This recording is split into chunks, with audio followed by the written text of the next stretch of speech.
السلام علیکم ورحمۃ اللہ وبرکاتہ۔ آپ یہ جو خوبصورت عمارت دیکھ رہے ہیں یہ مسجد تقویٰ ہے، اور مسجد تقویٰ یہ مولا نگر پہرا گیری جھارکھنڈ میں ہے۔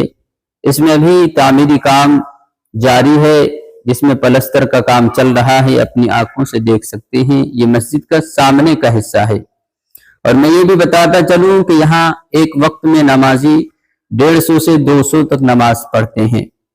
یہاں نمازیوں کی تعداد اللہ کے شکر سے بہت ہے۔ یہ مسجد کے اندرونی حصہ ہے، دیکھیں لمبائی بہت لمبائی ہے، 85 فٹ اس کی لمبائی ہے، چوڑائی 32 فٹ ہے۔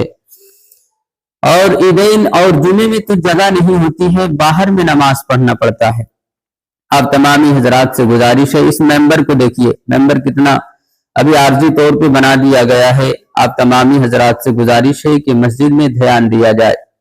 اور یہ وضو خانہ ہے، یہ وضو خانہ بھی عارضی طور پہ بنا دیا گیا ہے، عارضی طور پہ بنا دیا گیا ہے۔ آپ تمامی حضرات سے یہ کہنا ہے کہ ابھی تعمیری کام جاری ہے، جس میں کافی روپیوں کا صرفہ ہے۔ آپ تمامی حضرات بڑھ چڑھ کر حصہ لیجئے۔ یہ دیکھیے کتنا خوبصورت لگ رہا ہے پلستر ہونے کے بعد۔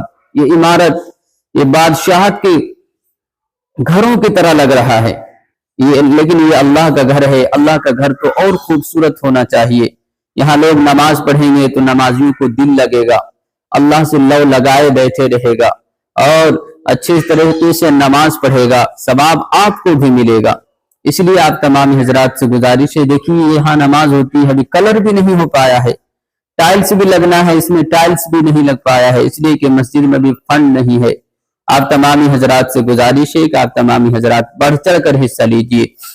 دیکھیے اوپر کے حصے میں جا رہے ہیں سیڑھی کے ذریعے سے، سیڑھی میں دیکھیے ابھی پلستر بھی نہیں ہوا ہے، سیڑھی میں بھی یوں ہی جس طرح ڈھلائی ہوئی تھی اسی طرح ابھی تک باقی ہے، دوسری منزل بھی اسی طرح ابھی تک باقی ہے۔ دیکھیے یہاں کا منظر کتنا خوبصورت ہے، یہاں جو یہ نقشہ بنایا گیا ہے کھڑکی کا، اور اس میں ابھی کھڑکی بھی لگنی ہے، گرل بھی لگنی ہے، کیونکہ یہاں نمازی نماز پڑھیں گے، چھوٹے بچے بھی آ جائیں گے، ہو سکے گرل نہ لگے، کھڑکی نہ لگے تو بچے وہاں سے گر جائیں۔ آپ تمامی حضرات سے گزارش ہے کہ آپ تمامی حضرات ایک بار پھر بڑھ چڑھ کر حصہ لیجئے۔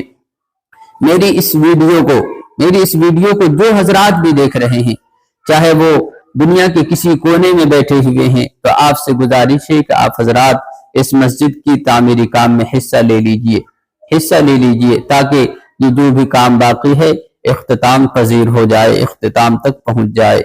مجھے آپ تمامی حضرات سے امید ہے کہ آپ تمامی حضرات بڑھ چڑھ کر حصہ لیں گے۔ آپ دیکھیے چھت پہ جا رہے ہیں، سیڑھی کے ذریعے سے چھت پہ جا رہے ہیں، چھت کا یہ منظر ہے، دیکھیے چھت کا یہ منظر ہے۔ یہ اینٹ جو آپ دیکھ رہے ہیں یہ سیڑھی کو ڈھکنے کے لیے لایا گیا ہے، کیونکہ بارش ہوتی ہے تو بارش کا جو پانی ہوتا ہے وضو خانے میں چلا جاتا ہے، وضو خانے میں وضو کرنے والے نمازیوں کو تکلیف ہوتی ہے، بھیگ جاتے ہیں، پریشانی ہو جاتی ہے۔ آپ تمامی حضرات سے گزارش ہے کہ آپ تمامی حضرات بڑھ چڑھ کر حصہ لیجئے، تاکہ یہ کام اختتام پذیر ہو سکے۔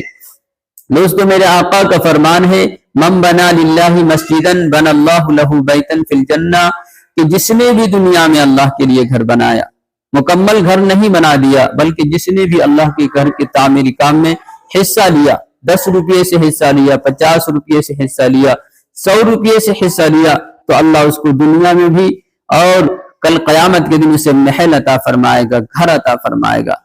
ایسے وقت میں جب تمام لوگ نفسی نفسی پکار رہے ہوں گے، خود کے پسینے میں ڈوبے ہوئے ہوں گے، پریشانیوں میں مبتلا ہوں گے، ایسے عالم میں اللہ کے رسول صلی اللہ علیہ وسلم کے وعدے کو پورا